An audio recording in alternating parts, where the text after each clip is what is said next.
Good morning, everyone. Good to see you here in the room and those online. We have a very packed and exciting session ahead of us. My name is Anders Jägerskog. I am the program manager of something called the Cooperation in International Waters in Africa, SIVA Trust Fund, and also global focal point for transboundary water management at the World Bank. And it's my honor and pleasure to moderate this session on innovative financing and transboundary settings.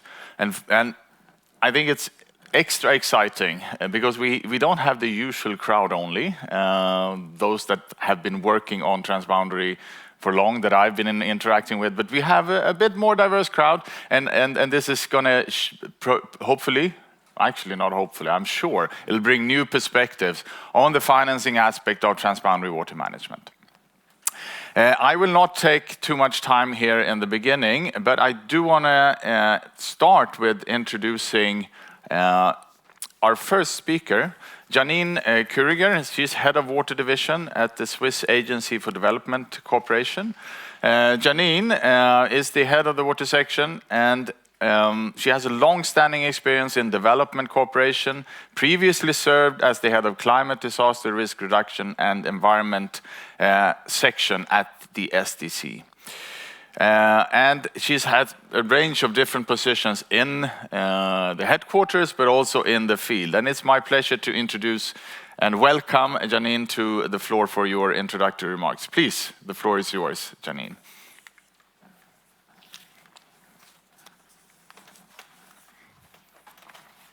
Thank you very much, Andres.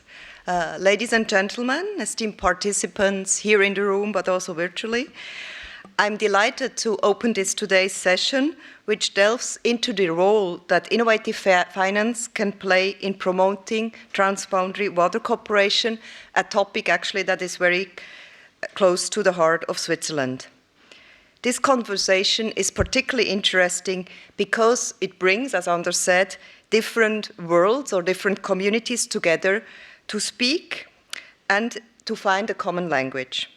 The water community, diplomats, financial experts, investors, insurance company, as well as academics, practitioner water users, and many more. I believe that most of us here attending in person or following online the Stockholm Water World Week are well aware of the Action for Water just cannot wait any longer. The UN 2023 Water Conference has clearly shown that the world is definitely not on track to achieve SDG 6, and that progress in transboundary water cooperation is actually showing a rate of achievement which is even lower than most SDG 6 indicators. Indeed, so far, only 26 out of the 153 countries sharing transboundary waters have achieved 100% value for indicator 6.5.2. How can we close this gap? Capacity building, knowledge exchange, data exchange, science-based policy, as well as political will are certainly key components. And so is the mobilization of financial resources. On that front, the 2023 Financing for Sustainable Development report paints a concerning picture. While the financing needs for achieving the SDGs are growing, development financing is struggling to keep pace. A combination of factors, including a weak global economy, the climate crisis, conflicts, and geopolitical tensions have made SDG financing more challenging than ever. In addition, it is essential to acknowledge that the water sector has faced specific challenges in funding and financing.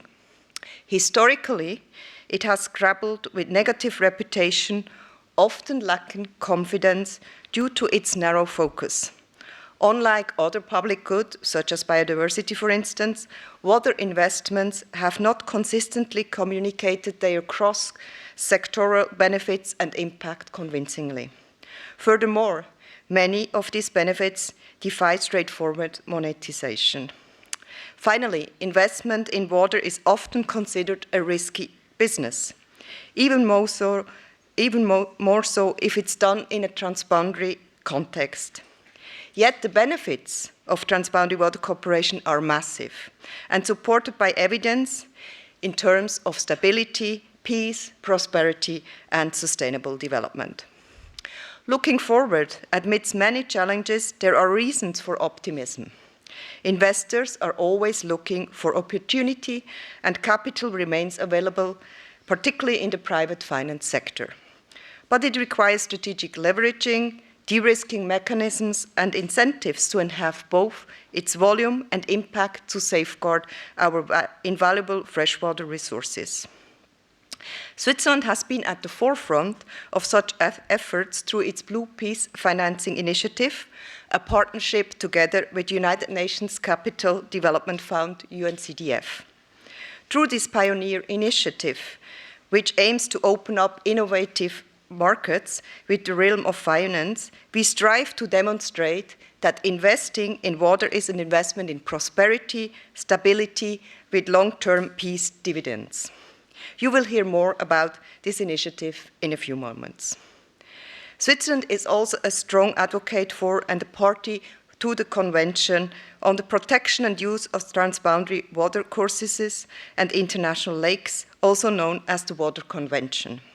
This convention is a powerful tool to harness the benefits of cooperation and to build the multi-actor cooperation frameworks which can give the confidence to investors to see water as an investment opportunity, ultimately reducing the risk for conflicts and promoting peace.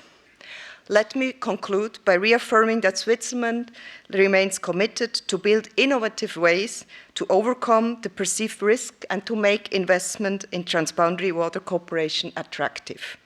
Let me thank all the organizers of this session. These exchanges, we deem them very valuable. They're a valuable contribution to reshape the narrative around water financing. Thank you very much for your attention, and I wish you a fruitful session. Thank you very much. Thank you so much, Janine, for really setting the stage here and also building and drawing on the experiences of STC, who really helps us to push the envelope on finding innovative ways for financing. It's now my pleasure to introduce our scene-setting speaker, Susanne Schmeier, who is the head of the Water Governance Department at IHE Delft and the International Waters Panel member at the Global Environment Facility, GEF, and Technical Advisory Panel, STAP. Her work focuses on legal and institutional mechanisms for water cooperation, including financial mechanisms to support cooperation. This is what she will talk about. Please, Susanne, the floor is yours. Yes. Thanks, Anders. Okay, microphone works. Yeah, welcome also from my side. I can't see you, but because of the lights, but great to see so many of you here this morning for a session that I think is really crucial and is really important that we talk about it, because you've probably heard it here at the Water Week, also in previous conferences in Bali earlier this year and previous Water Weeks. There's a lot of talking about the financial needs for the water sector in general, but also for transboundary water cooperation, for investments, for transboundary basin management in general. Yet, I would argue that our knowledge is actually quite limited still in the water sector on what financial mechanisms are available, which ones work, in which context, and how we can mobilize them. Which is why I agree with Anders and Janine that it's really great that in this session we bring in others than the usual suspects. I don't want to spend too much time on explaining you why we need money. I think that's pretty obvious. Yet I would still argue that it's quite surprising how little of the capital that's around there, that's free in the world, as Janine was referring to, is going into the water sector, in spite of the vital functions the water sector provides, and how even less money is actually going into transboundary water management, transboundary water cooperation. And I think one reason is that there's still very little understanding of what we need the money for, but also what funding sources are available. But let's start with the first point. I think you all know Transboundary Water Corporation management, the institutions that manage shared waters, but also the infrastructure investments, the development investments that are needed are quite substantial, are quite complex, and often they're not well understood and they're not well planned for by water managers. We often see that when basin cooperation processes are being set up, it's water people involved, obviously, but there's often very little knowledge as to what money will actually be needed immediately when cooperation starts, how much does it cost to fund negotiations, how much does it cost to bring countries together, but also in the longer run, what are costs related to setting up a basin organization, to keep that organization running, to invest in joint projects that ultimately deliver benefits, so deliver on what institutionalized cooperation promised to deliver on. And I think what's important to keep in mind, and this work stems from, or this graph stems from work that we've been doing with the UNECE Water Convention some years ago. It's quite important to really understand from the beginning on what the needs are, and to not forget that in addition to what you see on your right here, which is what we typically understand by basin management, sharing data, developing basin management plans, implementing basin management plans, investing in joint flood forecasting systems, in water quality improvement measures, and so on, that we also have what you see on your left, which is the core costs. So just the costs, often not very high, yet often overlooked, to keep cooperation running. And what we've seen a lot in the past, unfortunately, is that especially these costs are often forgotten. There's not a permanent investment into these core institutional needs, which often, as a consequence, has that then everything here on the right can actually not be done, cannot be done sufficiently, cannot be done effectively, which affects cooperation overall. And if you look at this UNECE study that was published in 2021, you can also find much more detail and examples. What, for example, typical costs are for maintaining a basin organization of a smaller size, maintaining a basin organization of a larger size, what basin management plan development has costed in different basins, what typical figures are for the implementation of these plans, and so on. The good news is that there is actually quite a few funding sources available, both public and private. I'll show them both at the same time. Some have proven very successful, others have proven less successful for a number of reasons that I think we still need to put more work into understanding these reasons. I think what is also very important is the question, what do we need the funding for, and whether we're actually tapping the sources that fit the best the needs. So if you remember the last slide, funding the core functions, the core maintenance, the survival of a basin organization obviously can be done through other sources, or maybe should be done through other sources than investing in a certain infrastructure project. So funding follows function would be one of my pleas here. And I think what's also important to keep in mind is that all these different potential sources, whether public or private, whether from the basin countries or from outside, from third-party actors, be it private investors, commercial investors, be it development banks, be it bilateral development partners, all come with their own challenges. The key questions here being availability of funding, reliability of funding, and sustainability, so long-term availability of funding. Because what we're seeing, unfortunately, in a lot of basins is that the lack of financial resources has severe repercussions, obviously, on people, on ecosystems, on all those depending on water resources, and on those water resources being managed effectively, peacefully, cooperatively in a basin. Obviously, not only people in ecosystems, but also economies, entire countries, but potentially even the broader regional setting. If countries don't manage their water resources in a cooperative manner, if there are no financial resources available to, for example, fund negotiations, make sure people come together, discuss emerging issues, that can develop into broader water conflicts, which can have repercussions on bilateral or regional relations way beyond the water sector, as I'm sure you can think of for a few basins.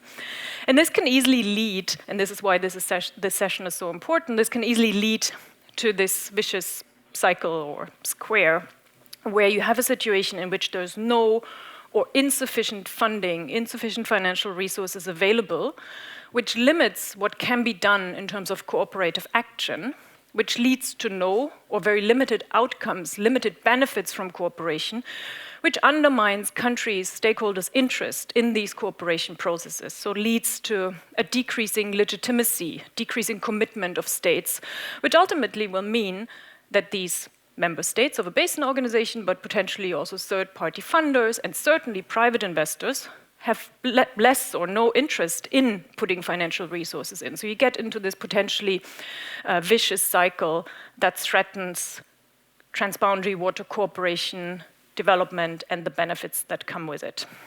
The good thing is, and that's what this session today will focus on, is that there are also innovative funding mechanisms that are being explored. Jeff is supporting the Okavango River Basin with the Okavango Basin Fund, which has really made a lot of progress in the last years. I encourage you to have a look at what's been done there. The website is available.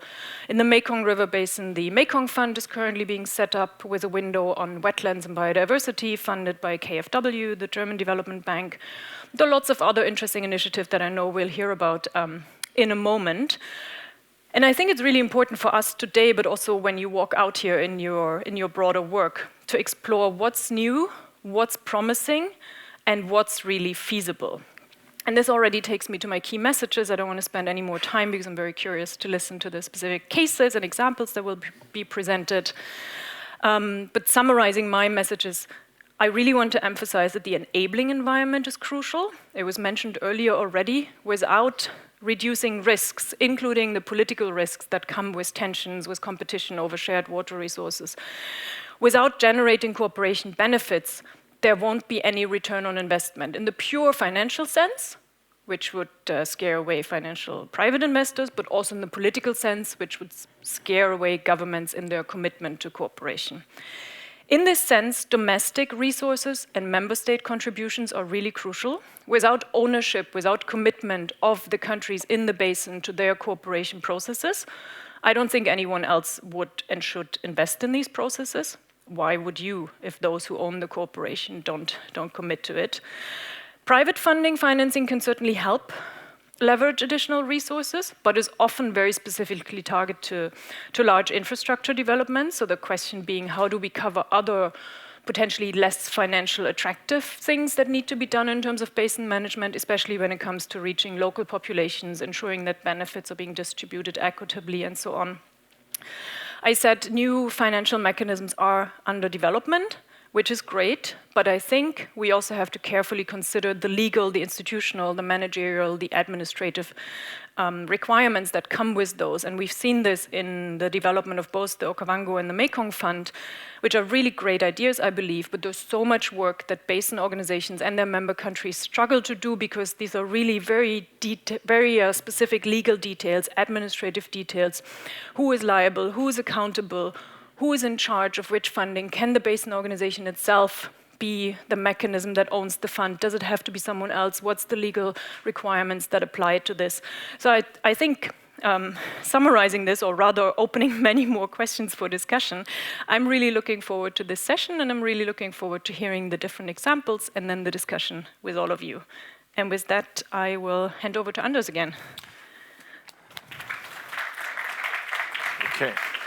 Thank you so much, Susanna, for really framing the issue, highlighting the challenges. Why do we need to look at this? Why is it important to find innovative ways and for funding mechanisms? And I'm glad also that you brought up Okavango and Mekong. Okavango will actually come online in one of the Ignite talks and talk more about the specific fund that you highlighted.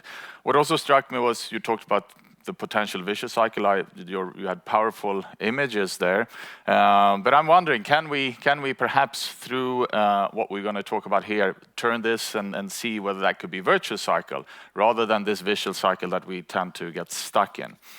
So with that, I want to move the agenda forward, and it's my pleasure now to introduce a case study, the Gambia River Basin, and Mr.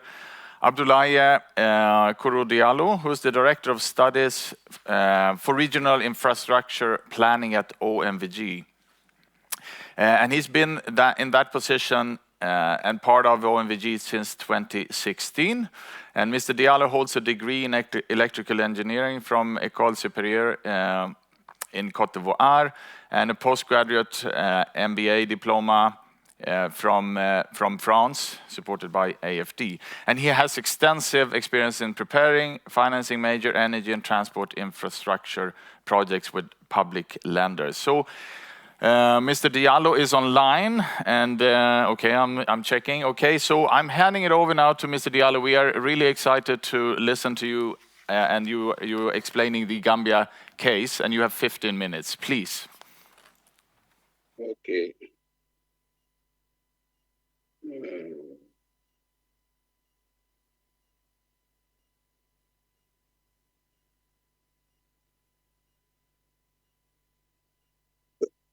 Excuse me.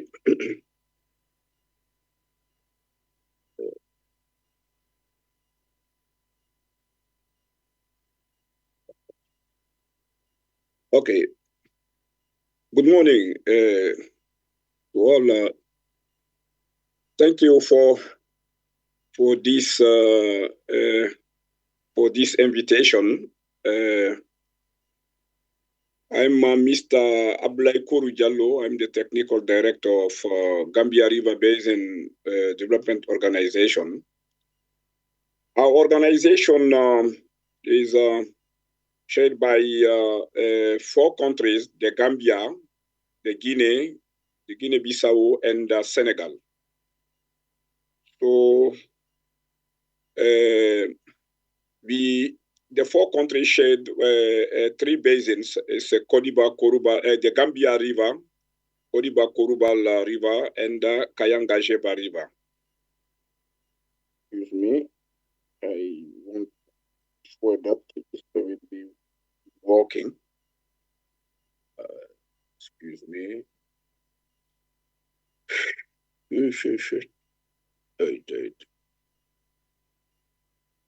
So we have some basic text as a legal framework.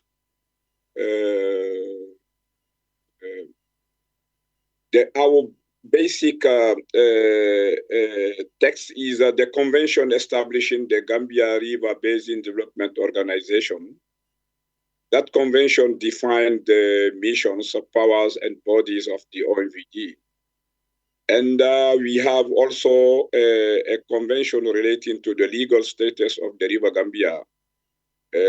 This confers the River Gambia and its tributaries to the status of international watercourse and guarantees freedom of navigation and equality in all forms of use of the river. And we have also one convention. This is the Convention on Legal Status of Joint Works that establish the legal status of common works and define the rights and obligation of co-owning states.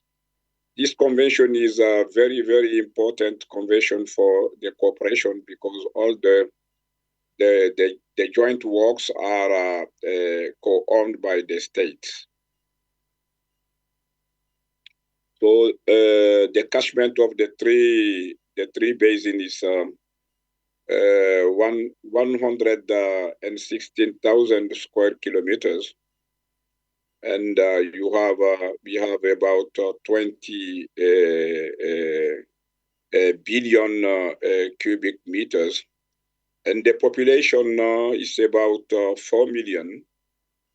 You have the map at the right side. You see the Senegal, the Gambia, Guinea-Bissau, and also Guinea, and we are close also to Mali, the Republic of Mali. So OMVG funding resources, our infrastructure are financed by member state and technical and financial partners. And we have a financing agreement signed between member state and technical and financial partners, and proceeded to the OMVG. and grant funding for OMVG to carry out studies. So as you can note, is the member state are fully involved to the financing of the project. Our energy project is one of the good examples. So we have this project has two physical components. Is Sambangalu hydroelectric dam. For this, Senegal is providing the financial backing, while CACIB is a Crédit Agricole Corporate Investment Banking is the arranging banker is arranging the financing, and we have export credit agencies, French export credit card agency, and Austria also the export agency OEKB. Is France exporting agency is BPI France Assurance Export. And we have four. We have four bank. It's AFC African Finance Corporation, and Development Bank of South Africa, and BPI France financing financement, and also OEKB is Austria bank. The financing is organized using the method of credit financial of buyer's credit, financial credit. Yeah, and the second component is interconnection line. So 1,677 kilometers. Crossing all the four countries, 15 substations, and this project is funded by 8 technical and financial partners. African Development Bank is the lead partner of this project, and we have also World Bank, European Investment Bank, KfW, AFD, BOAD is a regional bank, is the bank for the CFA area, CFA countries bank is, and also Kuwaiti Fund, and IDB is Islamic Development Bank. And also we have a member state to, as I said, to is participating into the project. So we are working now with the Blue Peace Financing Initiative. This is based on our master plan. We developed a master plan. This initiative is with the cooperation with UNCDF and also the Swiss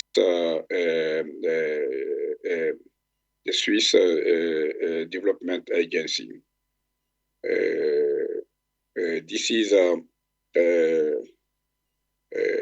the objective is to explore innovative financial mechanism as part of a master plan to gain direct access to the financial market, to large-scale water-related project, issuing also a Blue Peace bond as a basis for joint investments in the IDDP, and the OMVG, the first river organization to benefit from the Blue Peace mechanism, OMVG UNCDF agreement signed in 2020.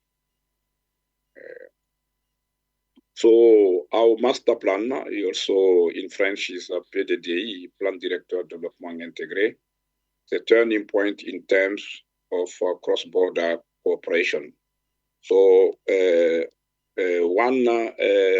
resolution 20 of our council minister, the 29th session held in Dakar, Senegal, has approved this master plan. The master plan is adopted by has been adopted by the 4 member states in November 2023. So it's a three-phase approach, this master plan. The first phase is diagnostic studies. We identify all transboundary issues and development challenges in the three OMVG basins. As I said, three basins in the Gambia River, Koriba, Kurubal, and Kayanga Jeba. And the second step is we identify the development of 6 sectoral plans. So you have agriculture, livestock, forestry, fisheries, energy, mines, industry, crafts, transport and communication, management and protection of the environment and ecosystem, water supply, sanitation and health, knowledge and governance of water resources. Our master plan, the first step is the master plan, integrated development plan for the 3 OMVG river basin, an action plan to 2024. 2014, articulating this 6 sectoral plan to fight poverty, protect the environment, and strengthen cooperation between OMVG member countries. This master plan is also based on active participation. Now we, as you see, this co-construction in modeling, in training, data collection, planning strategic, and we make a local workshop, national workshop, and regional workshop. Dialogue to reach an agreement on a trade option, regional workshop, modeling, scenario analysis, regional workshop 2, and support to scenarios 4 and 5. So the country support the scenario. We have a 6 scenario, and the country support also the scenario 6. So all the modeling are based on the scenario 6.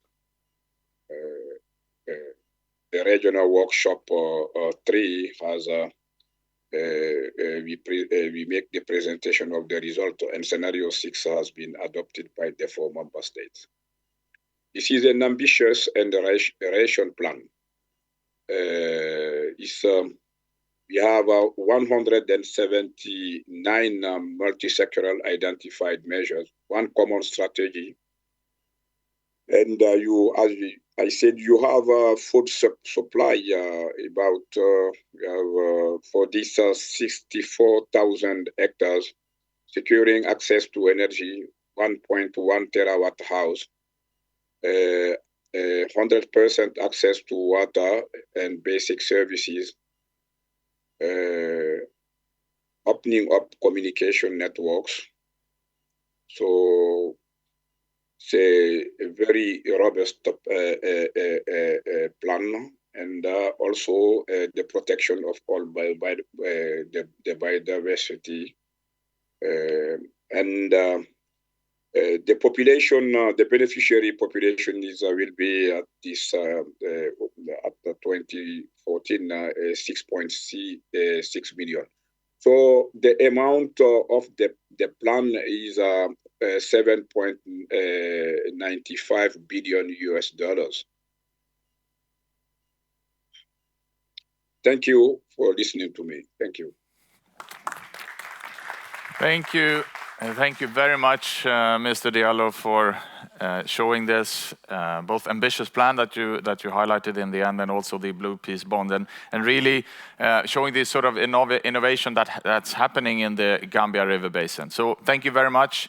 I also want to encourage people in the room, but also online, to either write down your questions and keep them because there will be a Q&A, or if you're online, post them in the chat and we will monitor that, and we will also invite the speakers back up and we will ask them those questions. So with this slightly longer presentation, we will now switch gear into short and snappy Ignite talks. And we will have 4 of those. And I will introduce all the 4 speakers at once, and then I will call upon them. The first Ignite speaker is Tierno Diallo, who is the lead investment officer at the Blue Peace Financing Initiative at UNCDF. In this capacity, he originated and structured impactful project and financing in the Gambia River Basin Development Organizations, which we just heard about, which is fostering robust partnerships in this particular basin. So that's the first Ignite speaker. The second is Christopher Flensburg, who is the head of sustainable products and product development at Skandinaviska Enskilda Banken, SEB. And over his career in banking, he has mainly focused on developing new products and business areas. The most recent example of which is the development of the global green bonds issued by the World Bank. Our second speaker. Our third speaker is Mr. Ferra Ramuili, who is currently the executive secretary of the Okavango River Basin Water Commission, OCACOM, a position he's held since 2018. And he's responsible for coordinating and facilitating the management and implementation of the OCACOM program of work. And he's going to talk about what Susanna referred to, the CORB fund that they are working on setting up. The final Ignite speaker is Sonja Koppel, who is the secretary of the convention of the Water Convention, the UNEC Water Convention, which has 54 parties, and I think counting, Sonja. I'm sure you will update us. And more than 130 countries participating in their work. So those are the Ignite speakers, and it's my pleasure then to first welcome Tierno Diallo, the lead investment advisor for UNCDF. Please, the floor is yours.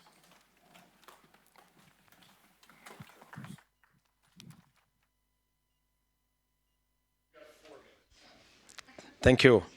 It's always challenging to talk about Blue Peace with less than 5 minutes, but we'll try to go very fast. So this is an initiative that is being implemented by UNCDF together with the Swiss Development Corporation and OMVG, actually you heard about, but this is the pilot case, so we've also run it with others. We have it with the Freetown City Council in Sierra Leone. It's a municipality. So actually, how Blue Peace financing works for RBOs, for the non-sovereign entities. So we have, it's a multi-stakeholders initiative. At the center, you have the River Basin Organization, and we have usually subsidiaries agreements between the RBO, and we set up project company. In the end, result is to issue a bond, actually, a non-sovereign bond. And you notice here, this is a blended finance structure. You have different stakeholders in the financing part. You have investment bankers. You have insurance companies. You also have credit guarantors involved. The idea is to bring a concessional financing to the market. We are targeting here private commercial investor. The idea is to make it affordable for the RBO in terms of cost of financing. This structure, actually here, I would like to walk you through quickly on the process of the Blue Peace Financial Initiative. You've heard the director previously at the OMVG who explained actually what we did in terms of master plan. So the Blue Peace always start with putting together a vision, a strategic planning, so that we have an operational pipeline of investment opportunities that we can convert to investment-ready assets for the market. So it's very important to notice here that the master plan is it has an action plan, which is an investment plan of several assets together that we can bring to the market. We also provide technical assistance facility to the RBO to make sure we strengthen the capacity in areas of asset management, debt management. We can help them improve legal framework that will make sure they can attract private investment for their funding. Also, as I mentioned before, you have the guarantee mechanism that will de-risk the project, so that we can bring private investment. So very important. We don't have time. I will just focus on the sourcing, on the origination of efforts we did at OMVG. So you've heard before, it's 4 countries together. Very important. We use water as an entry point. We focus in a lot of infrastructure development. You have a lot of hydro dams projects at OMVG, and also municipal infrastructure. So important to notice from the Blue Peace perspective, we have a lot of stakeholders involved. We start by identifying projects that are cross borders in terms of impact. So for instance, we traveled across the countries, 10 cities over 2 years. We met with actually community leaders, the local governments, municipalities, all the stakeholders involved across the project. We met with them. We have their needs that was integrated in the investment, in the master plan, and in the investment plan. So quickly, if you see here, this is an example of a pipeline of investment. We've been working at OMVG. You have a lot of hydropower projects. And you have also, as I said, municipal infrastructure, municipal markets, storage facilities. We've been trying to, first of all, complete feasibility studies and bring them to market. It's very diverse. Also, in terms of size, you see, we're talking about sometimes 100 millions of capex. At the same time, sometimes you have 30 million, 10 million. It's very diverse. So it gives opportunity to investors to position themselves at different level. I know time is running. Quickly, this is one of the example of a project we've been working. It's called the Saltino Hydropower Generation. It's located in Guinea-Bissau.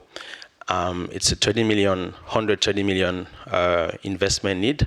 The aim is to bring it to the market by issuing a bond that will be funding the project. It's 27 megawatts. And the bond fact sheet to end by this slide. As I said, the underlying asset is this Saltino project you've seen before. The idea is to issue a bond. It's a non-sovereign bond that will be backed up by a credit guarantee. We are looking, by the way, for a credit guarantor. We've been discussing seriously with the EU on the EFSD Plus guarantee. Discussions are ongoing, but we're still open to complementary guarantee providers, especially on the first coverage loss. And you can notice this is a very bankable project. We've already countries signing transmission and PPAs in place. So I stop here. I know Anders is looking at me, so we'll be happy to answer further questions. Thank you. Thank you. Thank you so much, Tiano. I think you managed to squeeze in quite a lot. And I'm quite happy about the sequence you coming after OMVG and further elaborating. I will not take too much time here, but I want to introduce Christopher Flensburg, who also is somewhat engaged in this. Please, you have 4 minutes. 4 minutes, and I decided not to bring slides because I knew that I was end up in that situation, which is kind of, there's so much to say, right? Blue Peace Finance is 3 words, is 3 protocols. It's protocol for blue. What is blue? How do we secure the biodiversity? I think that OMD was actually going through it in a very, very nice way. What is peace? Can we create peace? Can we reduce friction? I think we can. What is a nice protocol around that? And what is finance? How do we make it bankable for the parties we want to involve? That's basically what blue peace finance is for me. Now, I'm a traditional investment banker. I'm looking at perceived highest risk-adjusted return. That's the way we work. That's the way our investors are working. So there's different perceptions. The further away from home, the higher the risk, or at least the higher the perceived risk, meaning that there's a need to create a bridge between that perception and reality. And we just heard OMVG explaining how prudent they've been going through the installation. We know that a lot of the MDBs are working with them. How do we make sure that institutional investors get that comfort? That's a journey. So when we're looking into West Africa in this case, or in Africa, or emerging markets in general, we know that the SDG 7 or SDG 6, at least according to UNESCO, need $1 trillion a year in financing. That's a massive business opportunity. It's a massive mobilization of capital. And you can't really ignore water. Water is life. That means that that capital will need to be found somewhere. So investors will get active. So there's a lot of potential there. Alongside that, we also know that the growth, percentage-wise, is going to be in developing markets. So why, Susanne, why is the capital not flowing? We have the growth, and we have the need for capital.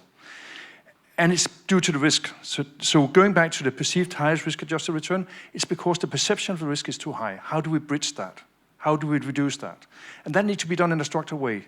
I think that the cooperative or collaboration that is done between 4 states is a fantastic start. It's a fantastic start because by getting several partners in around the same assets, you reduce perceived risk. Making sure that international institutions are backing that up and taking the risk away, at least in the early stage, to make sure that institutional investors get the comfort which is already existing by the institutions. So this is the way we need to work. Permits, political risk, to be quite frank, I don't know how to assess it. Not yet, at least. I need to learn. I need to get comfortable. And so do my investors. Now, in the running phase, in the second phase, is about securing the counterparts. The business risk, I think investors are willing to take that. But the counterpart risk, again, I don't know the counterparts in emerging markets, not yet at least. I don't know the political risk. How can we secure that we take that away? Can we put vehicles in between to make sure that there's no counterpart risk, but there's still a business risk? Maybe. We need to think different. And I think that there's a lot of ways that we can work around that. And by doing that, reduce the perceived risk and maybe even the actual risk, and thereby mobilize the capital that's needed, the $1 trillion, and a lot of that into emerging markets. Now, time is running out, right? I know. Sorry. Thanks for the illustration on how to do it. I'll go on. So going into this, there's 2 kinds of allocations. There's strategic allocations and there's mandated fiduciary allocations. So the mandated is the big flow. That's the kind of the beta mandates. That's billions and billions and trillions going in. The strategic investment is what you're looking for right now. And that means that we need to engage in the vision, in the growth and in the 1 trillion that need to be deployed. And thereby saying you need to be there. To do that, we need to reduce the headline risk because there's nothing which boards hate more than headline risk, at least not in this part of the world. Meaning that we need to work with the headline risk to make sure that there's no risk of mismanaging the exposure. Because the exposure at this stage is fairly small, meaning that headline risk for a small exposure is not going to be taken. So we need to work with the headline risk to make sure that boards are supporting the portfolio managers who want to do that. So very, very short to sum up. In the project phase, we need full guarantees to remove the political and permit risk.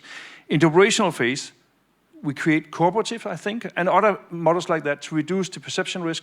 But in that phase, we can activate a lot of capital. Thank you very much.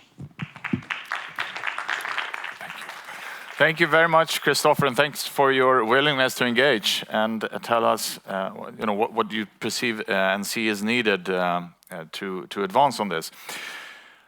I now have the pleasure to welcome Mr. Ferra Ramueli, who is the Executive Secretary of OCACOM, and he's going to talk to us about the Water Fund. Ferra, over to you.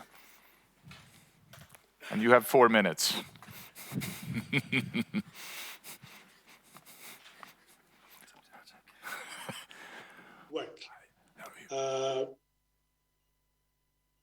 I'm going to give you a fast rundown on the OCACOM COP Fund. And to do this, I'll just give a small background to the basin, which is a basin shared by 3 states, Angola, Namibia, and Botswana, with 95% of the water flowing from about 120,000 square kilometers in the basin. That means the bulk of the 700 kilometers square is dry, or rather not producing much of the water. Now, why are we doing this? We are doing this because we want to address a number of issues, including competing demands in the basin, vis-a-vis which are urban development, resource-based livelihoods, dependency, expanding tourism, commercial agriculture, water extraction.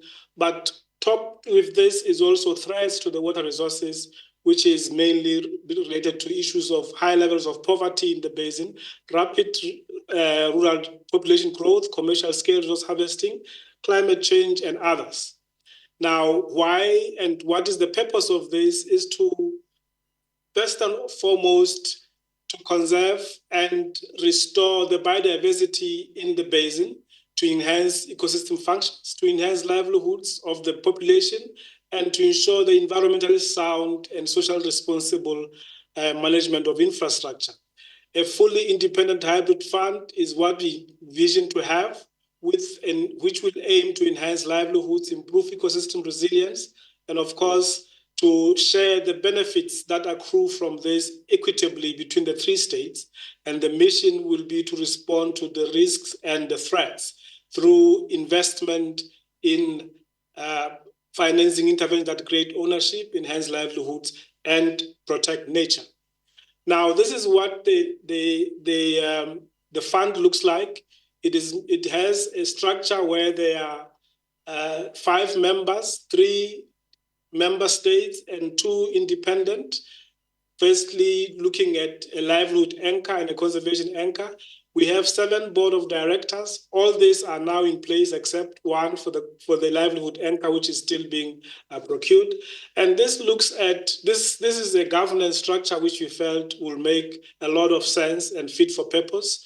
And the fund itself is a hybrid mechanism that is looking at creating both endowment and a sinking window, with expected financing to come from high net worth individuals and foundation corporates.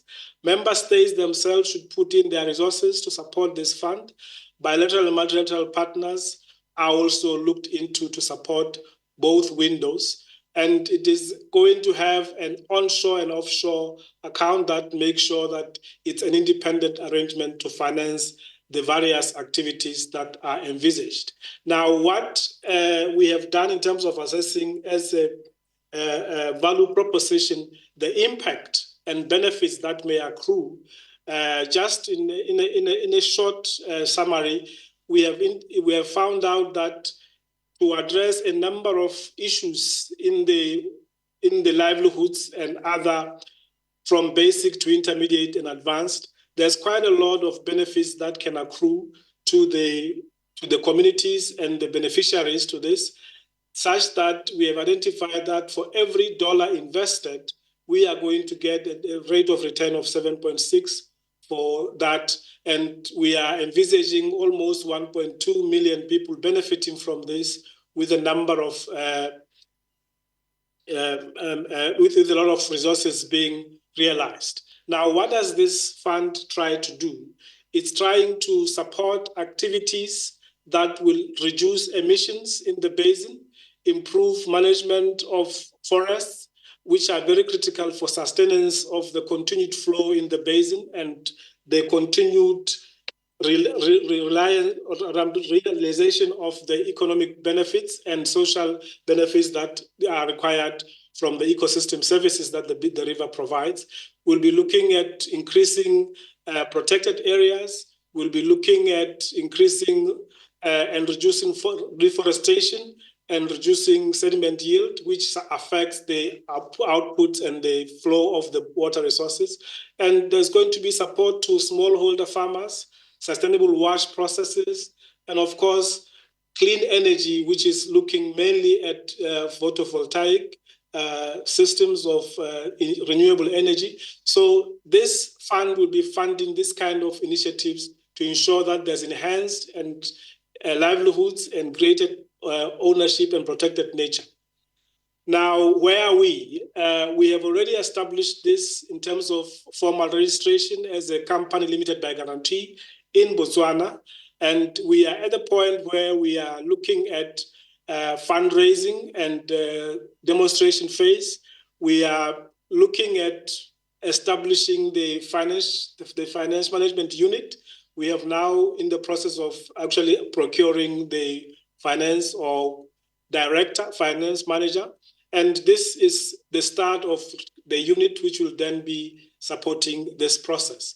And we hope to have a sinking window with almost 20 million and an endowment of 250. This is going to be through impact capital that will be invested by those I mentioned earlier in the fund. And this is the end of my presentation. I'm sure it can be seen that is an innovative arrangement, transboundary and supporting 3 countries in the same ways, unlike the other types of funds which are mainly nationally based. Thank you very much. Thank you very much, Farah, for outlining the Corp Fund. Exciting. We now have reached to our final Ignite speaker, Sonja Koppel, Secretary of the Convention of UNEC. Please, the floor is yours. Very much. And indeed, the Water Convention, which was already mentioned by several previous speakers, is a crucial now global legal and intergovernmental instrument and framework helping countries on different challenges related to transboundary water cooperation, including on financing.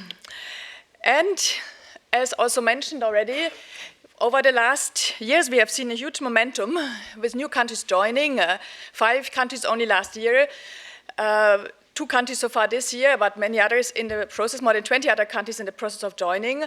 Currently, we have 54 parties, but 130 countries taking part in meetings and activities. And why do they see the convention useful? Because the convention is not only a text, it's actually a living framework which helps countries to address challenges such as sharing of data, such as adapting to climate change in shared basins, or funding and financing of transboundary water cooperation. Here we have a dedicated program area actually led by Switzerland and the Netherlands, which on the one hand draws attention to the need for this topic, but also facilitates knowledge sharing and actually supports also specific basins and joint bodies in increasing their financial sustainability. And now I will come exactly to this. How exactly do we do this? So on the one hand, by actually compiling and disseminating good practices, such as through the publication, which was mentioned already earlier on by Susanne, which includes basically different description of needs and opportunities for funding and financing. More than 20 case studies from all over the world, such as some already mentioned here today, but also the Congo Basin Blue Fund, some PPP projects, and several others. And what we have seen here in all this work is that, for example, even there is a lack of connection between the financial sector and the water and the transboundary sector. Even the terms of upstream, downstream are used in a different way between those sectors. So it's necessary to bring them more closely together, and that's why, for example, we have worked with CDP to include in their questionnaire, which is sent to thousands of companies worldwide, actually some questions on transboundary water cooperation to make them aware of this issue. On the other hand, we support specific basins on this topic, and I cannot go into detail. For example, we've been working on the Senegal Maritime Aquifer Basin to create the enabling environment by helping to sign a ministerial declaration between the 4 basin countries and to raise investment from different funds. But also we have helped different basins, for example, the Dniester Basin, in, on the one hand traditional finance, but also bring in climate finance and other similar funds. And the Water Convention also provides this platform at the global level to bring together different IFIs and also the countries and those in need of funding. For example, by organizing already back in 2017 workshops on helping basin organizations to develop bankable projects for climate change adaptation in transboundary basins. But also by organizing together with all those different partners shown here, several global workshops, including the last one just in December last year, which included a full second day on actually innovative and, for example, private sector financing, where we heard from SEB, from CDP, from Finance Earth, so also from other related sectors, such as the nature and biodiversity sector, how they already engage more the private sector in financing the various needs. And I think this event has also clearly shown, indeed, that there's a need for much more work on the topic. So finally, I just wanted to conclude with our big upcoming event in October this year, which is the 10th meeting of the parties of the Water Convention, which will really bring together hundreds of actors working on transboundary cooperation. And particularly on the day before, there will be the matchmaking event, which is, okay, it was before, which aims to actually support the new parties of the Water Convention in finding funding and financing for transboundary water cooperation by bringing together those financial actors and basins and countries in needs of funding, including through innovative financing needs. So hoping to see many of you in Ljubljana in October. Thank you. Thank you so much, Sonja. And I can ask you to stay here because now we're moving into a Q&A session. We've eaten a little bit into the session, but I think that's all fine. We still have time for questions. So if I can ask the panelists that are in the room to join me up here, Christopher, Tierno, and we also have, of course, the panelists online. I know we have some questions from online, but I do want to start with the room, and we have a rowing mic carried by someone. Yes, I think I see questions. So, okay, I see. Sorry, the light is strong. I think we can start here.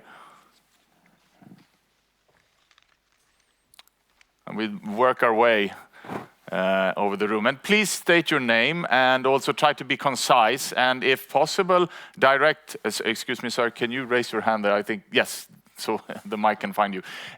Be concise, and if you want to direct it to someone specific, please do that. Please. Yes, my name is Johan van Dijk, IHE Delft. I have a question for Christopher. We are working on a curriculum for training and education and capacity development on financing water. You mentioned perceived risk. What are, according to you, the main components here? Is it about semantics? Is it about data availability? Is it about governance in general? Maybe other factors?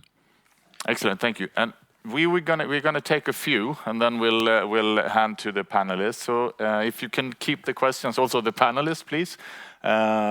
Raise your hands again. I see one here.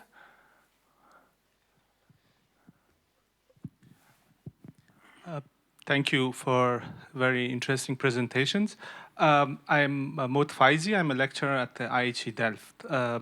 I focus on transboundary water governance in fragile regions.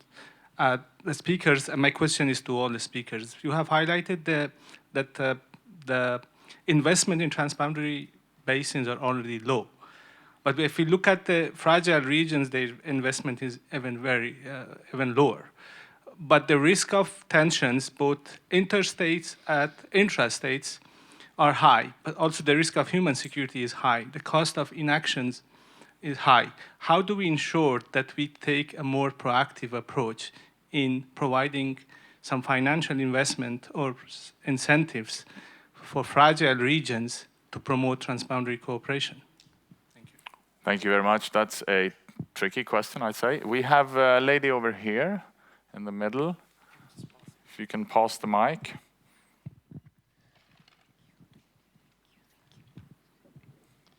Hi, my name is Meghna, and I'm a junior rapporteur here. I also come with my network called South Asia Young Women in Water. So my question is that what I observed in all the cases that you presented, that you are talking about private funders. So my particular question is that do you see potential ROI for private funders to finance transboundary dialogue initiatives? And if yes, what can they be? Also, I would like to understand that from your experience and observation, what have you observed is like the main reason for the lack of proper financial planning?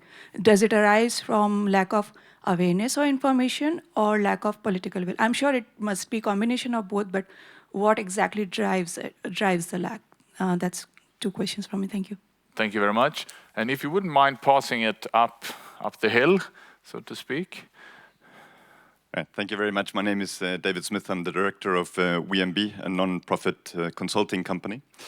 And my question is to the entire panel. I was wondering, and maybe it's more of a doubt that I have. I was wondering if actually water financing or unlocking more financing for cross-boundary cooperation in water is maybe already considered in other funds. So, for instance, you might have funds for energy, funds for forestry, for agriculture, for the tourism sector. So, is there a risk that funders see that water is already funded through these other funds?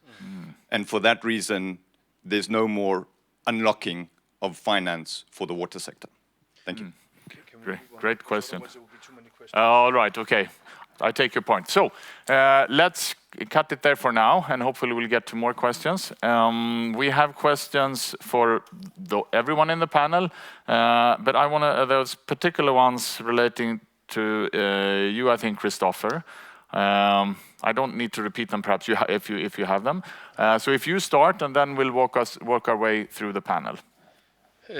So perceived risk was the first one.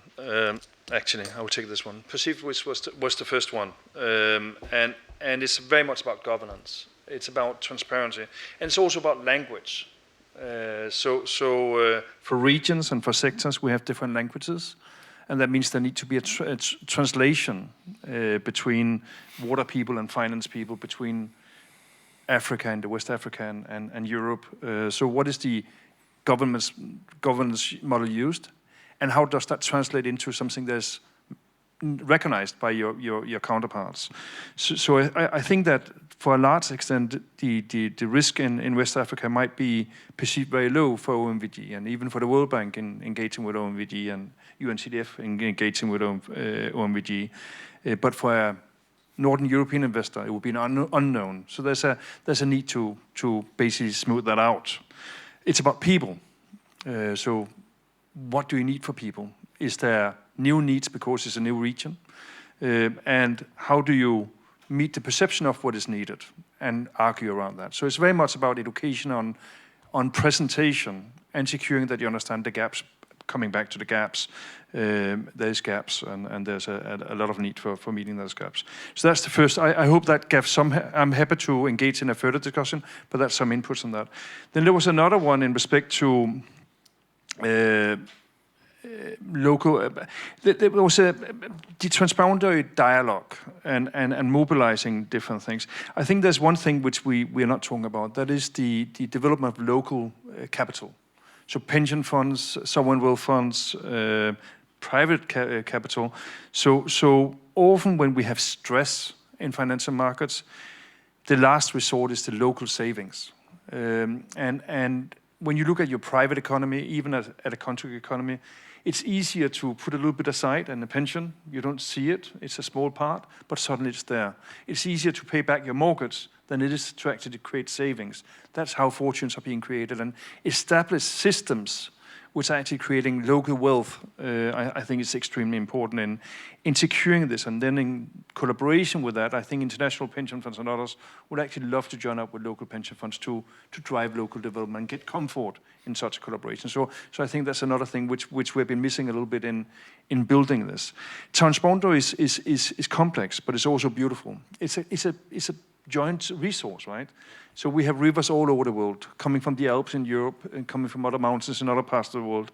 And this collaboration of a joint world have worked for centuries. Sometimes not, sometimes it has. And again, back to perception, looking at what other systems have been using and adapting that in the communication and the structure and the governance around that, I think is what is needed. So I will leave it from here. I can talk for much more, but I will leave it from here. Perfect, thank you. I wanted to turn to our online speakers, but actually I see on my screen, I see Farah. We have also, in addition to the questions that have been raised, there is also an online question, I believe, if I can borrow that mic, that Lara will read to us. That's specifically for you, Farah.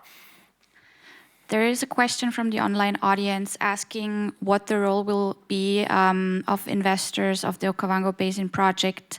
What the investors of the Okavango Basin project will do with the increased mining in the basin, as the recent establishment of oil fields found in the basin has a significant risk to the water quality and structure in the system. So Farah, I'm going to hand it over to you, please, if you want to respond to that one, and any other thoughts on some of the other questions that you heard.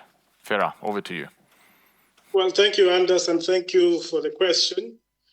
Very tricky question, of course, but I think I can only say this, that the role of investors will be to finance activities which they feel are worth their impact investment. And just to set the record straight, yes, there are explorations of oil in the basin, but these are dependent on respective legal requirements and environmental requirements in the states concerned, which as OCACOM, we had actually had a special meeting to address these issues, and all countries agreed that for purposes of keeping the basin environment intact and ecosystems unaffected, whatever outcomes of this exploration will only go forward if they can demonstrate beyond reasonable doubt that no adverse impacts are going to happen on the basin. But of course, this is left with the respective nation states, which obviously is guided by the provisions and agreements they have at the regional level through as a basin. So what we are doing, obviously, is to make sure that we interest our partners to support our activities that supports and supports the communities in the basin. That also supports the fact that they should not be wanting in terms of alternative livelihoods in terms of their lives. Now, there was a question relating to the possibility that some may consider that if they are financing energy, for instance, or other sectors, they're already financing water. This is a serious concern and a misnomer, and has been going on. And in my own opinion, I think it's high time and it's very important that we refocus our attention to water as a basic catalyst for development, because without water, any of those other sectors that we are mentioning may not be able to run as they are expected or deliver the goods that are expected. For instance, you can have all the money you have and want to do irrigation, but if you don't have the water resources as a source of that water for irrigation, well managed and maintained, and requisite infrastructure developed, you may not realize your benefits. So I think we should not be deterred by that notion and be able, for instance, unfortunately, as the water sector, to convince and talk about some of these issues to the potential funders that, yes, you may be funding an energy project, but indeed, that project upstream, you need to also determine, for instance, if it's hydropower, to determine whether or not you will need how much resources, invest in data and all that is required to make sure that is a feasible process. I thought I could say something to that one. I think also to just make it a point here that we are not only expecting private sector to participate in the fund, the public sector through the contributions of member states to the fund is also highly expected. And we are looking at potential for that to actually show commitment by the states in terms of making sure that they are also contributing to the process. Thank you.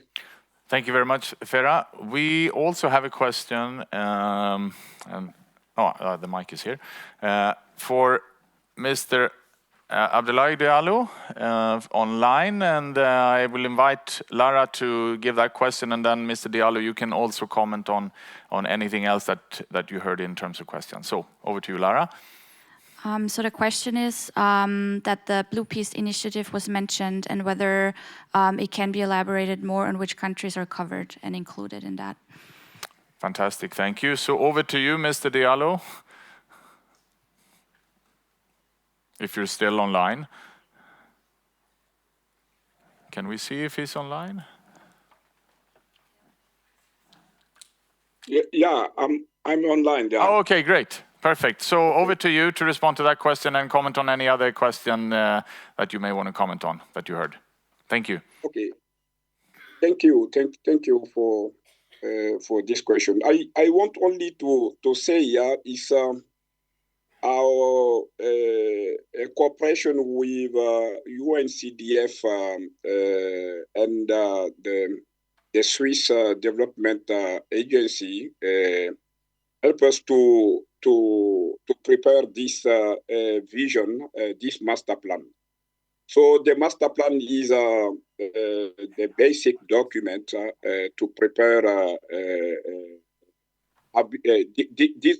this master plan is the basic document for any to look forward regarding the financing, the innovative financing like Blue Peace. Because if we,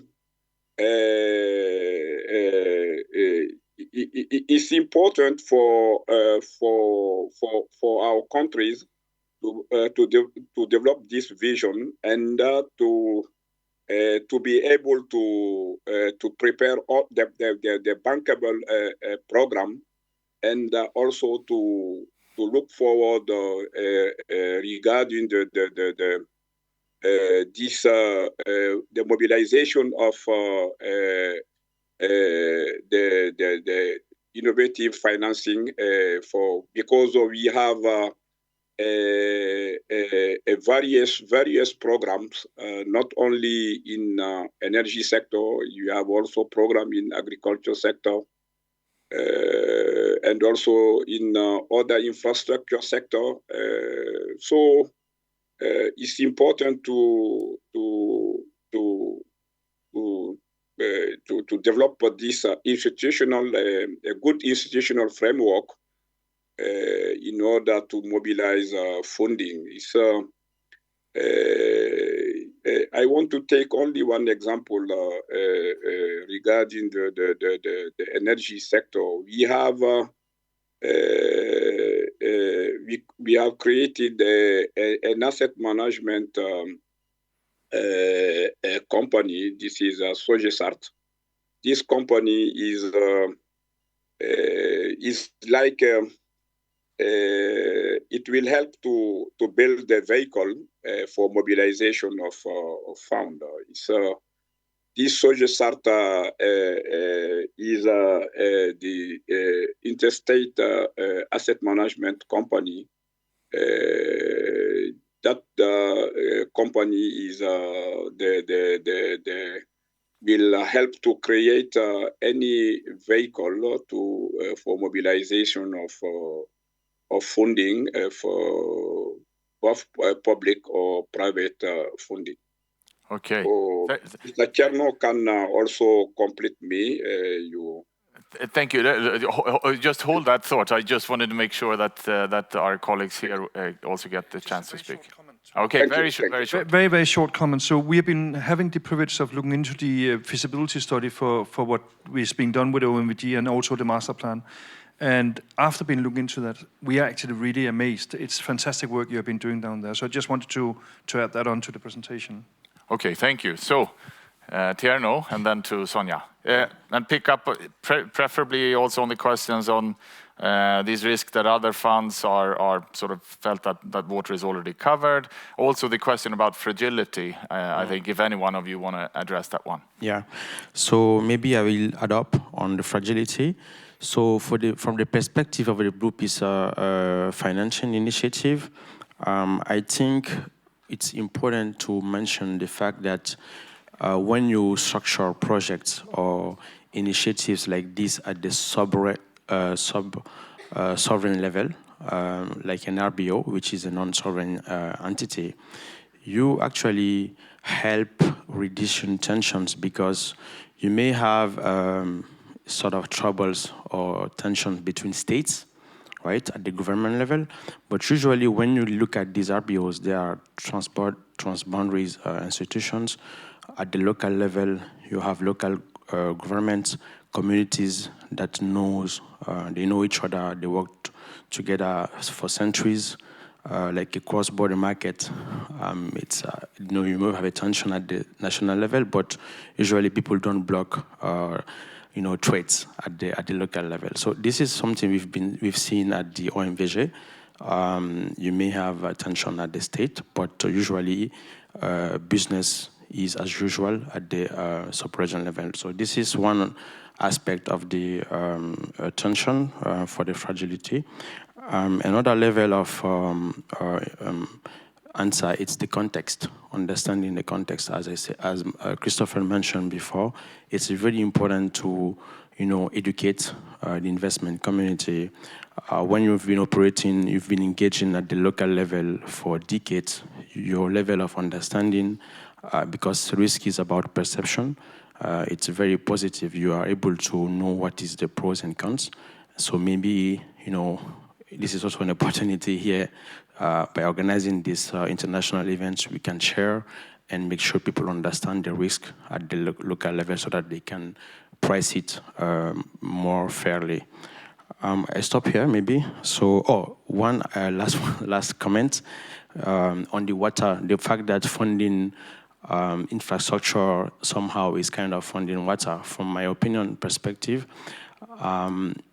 Blue Peace used actually a tool that is the Integrated Water Resources Management, the IWRM. So I think it helps to somehow, when you are funding a hydropower project or any sort of infrastructure, you can link it to water. For instance, you can define whether you are using the level of water in a more sustainable manner. So it helps to sort of define the funding gaps as well.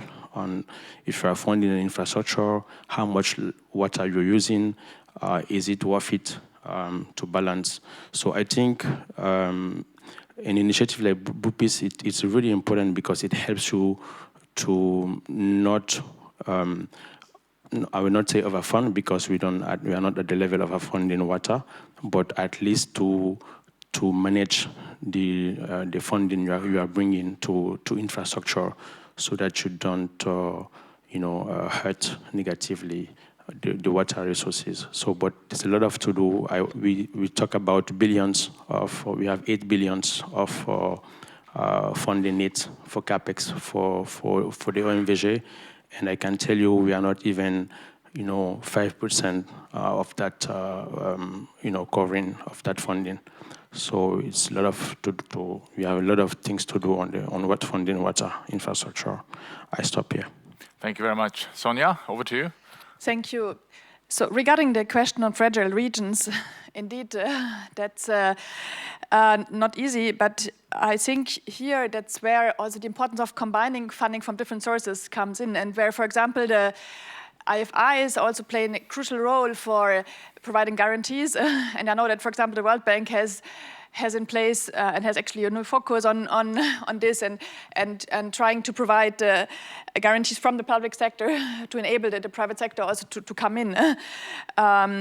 And then also, as Tiana said, the role of RBOs, there are cases where if we have a strong RBO, where a strong RBO actually has received funding from climate funds or others and has been able to disperse it even to fragile countries in the basin, be it at a local level or others. Like from GCF, for example, in the Niger Basin or others. Then, however, also I think we need to consider that indeed different types of financing, and we have not been talking about all here. There is much more. There is funding from foundations, from blended finance, equity.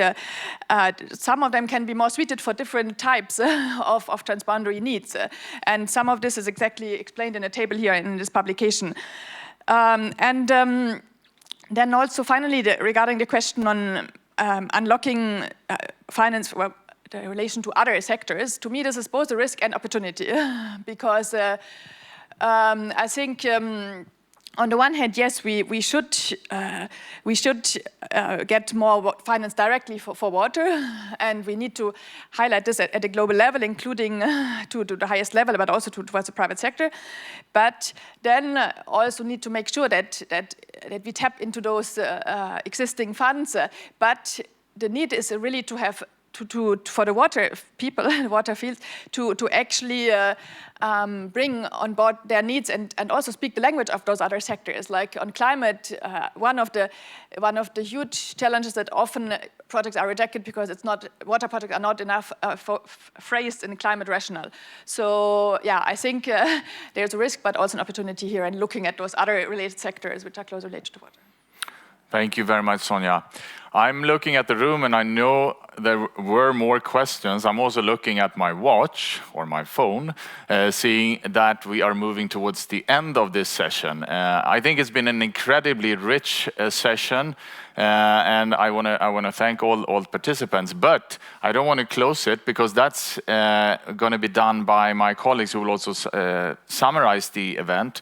Rochi Shemka, who is a senior private sector specialist and works with the WRG, Water Resources Group 2030 at the World Bank, and also helps us develop, from the World Bank side, the innovative financing. So she's currently working on that together with partners, and we also invite you to partner with us and provide input to our process, of which this event here today is one of many. So let's give a round of applause to the panelists, and then I'm inviting Rochi. Rochi, please, the floor is yours. You may want to use.